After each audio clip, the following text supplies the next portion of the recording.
오늘은 뭔가 조명이 붉죠? 그렇습니다. 오늘 리뷰할 물건이 바로 이놈이거든요.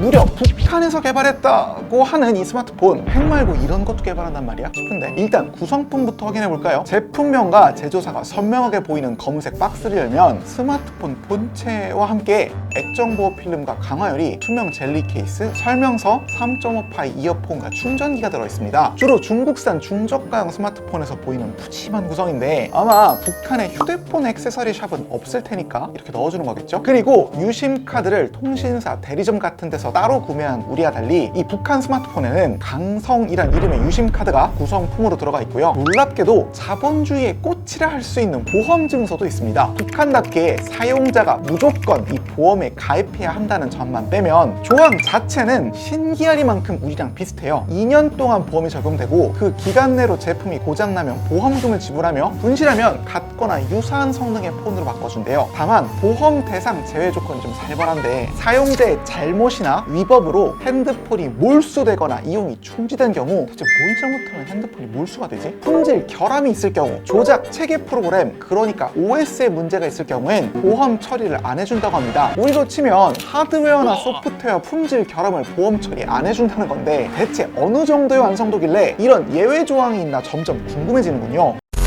자, 그럼 본격적으로 스마트폰 자체에 대한 리뷰를 하기 전에 일단 이 스마트폰은 2018년 말에 출시된 휴대폰이라는 점을 먼저 짚고 넘어가야 할 것 같습니다. 그쯤 출시된 대표적인 휴대폰이 아이폰 XS랑 갤럭시 노트 8이니까 비교하면서 보면 체감이 좀 되겠죠? 어쨌든 휴대폰 외형은 의외로 멀끔해요. 5.5인치 디스플레이에 마이크로 USB 타입 충전 포트, 뒷면엔 평양이라는 로고와 함께 지문인식 센서가 달려있습니다. 내부 사양은 확실히 당시 기준에서도 좀 떨어지긴 하는데 실사용 체감은 다를 수 있으니 일단 휴대폰 전원을 켜고 마저 리뷰해보도록 할게요.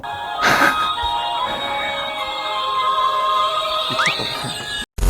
고색 창연한 부팅 화면과 음악이 끝나면 이때부터 난감한 상황이 계속 펼쳐집니다. 분명히 한 번쯤 사용해봤던 안드로이드 운영체제에 언어도 한글, 심지어 순 한글이잖아요. 그런데요, 이해가 더한데요. 갤러리가 화상서고 메시지가 통보문, 메모장이 기록장, 다 이런 식이라 솔직히 언어 설정을 영어로 바꿔놓고 진행하는 편이 저로선 더 수월할 정도더라고요. 그리고 아까 메모장 이야기가 나서 말인데, 메모장이든 어디서든 텍스트로 김일성, 김정일, 김정은이란 단어를 치면 순간적으로 그 단어가 검게 변했다가 해당 단어가 볼드 처리되는 현상을 발견할 수 있습니다. 딱 북한의 지도자 3대만 바뀌어요. 김정남, 리설주는 안 바뀝니다. 혹시 몰라 영어랑 중국어로 쳐봤는데 다른 언어는 딱히 터치를 안 하는 것 같더라고요. 그럼 영어로 하면 되는 거 아니야? F워드, 김정은 이런 식으로.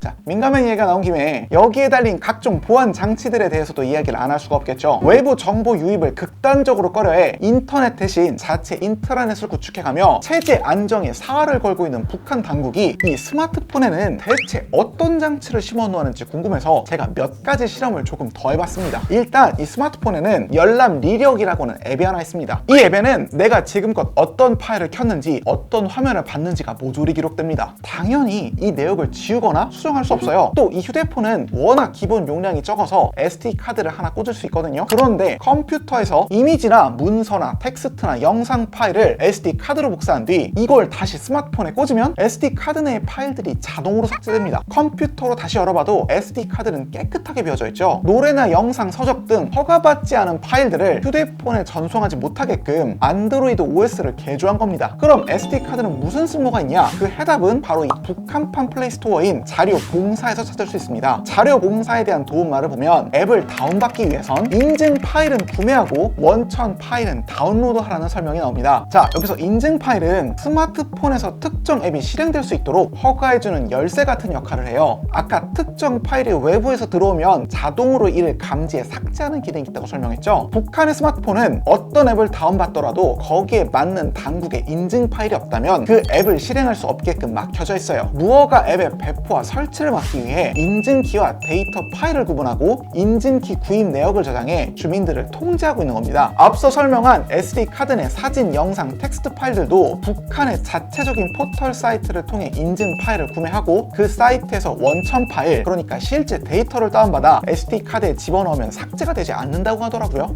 그러니까 인증 파일과 원천 파일을 구분하는 것 자체가 굉장히 그 부하가 걸릴 수 있는 요소일 뿐더러 요금이 많이 발생할 수 있다는 얘기거든요. 그럼에도 불구하고 그거를 사용하고 있다라고 하는 거는 결과적으로는 통제의 보조 수단이 아닐까 이렇게 생각합니다. 재밌는 건요, 북한 주민들도 이런 통제가 마음에 들지 않아서 자체적으로 보안을 우회하는 프로그램을 개발해 공공연히 쓰고 있다 하더라고요. 이 프로그램을 사용하면 외부의 영상이나 사진들도 인증 파일이 있는 것처럼 속여 스마트폰에서 바로 파일을 열어볼 수 있다고 합니다. 역시 방패가 있으면 그걸 뚫는 창이 있는 법이군요. 북한의 자체 개발 스마트폰 어떻게 보셨나요? 뭔가를 리뷰하면서 이렇게 식은땀이 나는 제품은 오랜만인 것 같은데, 아무래도 북한의 인트라넷 망에 접근할 수 없다 보니 더 자세한 리뷰를 할 수 없어 조금은 아쉬운, 아니 위험한 생각이 드는군요. 조선공단 앞까지 가면 되려나? 어쨌든 북한의 주민들도 여러분과 마찬가지로 저희 영상을 인터넷상에서 볼 수 있게 되는 그날이 오면 좋겠습니다. 그 자료를 찾다가 북한에서 FPS 게임을 개발했다는 뉴스를 들었거든요. 그 게임 이름이 뭔지 알아요? 양키 소탕전.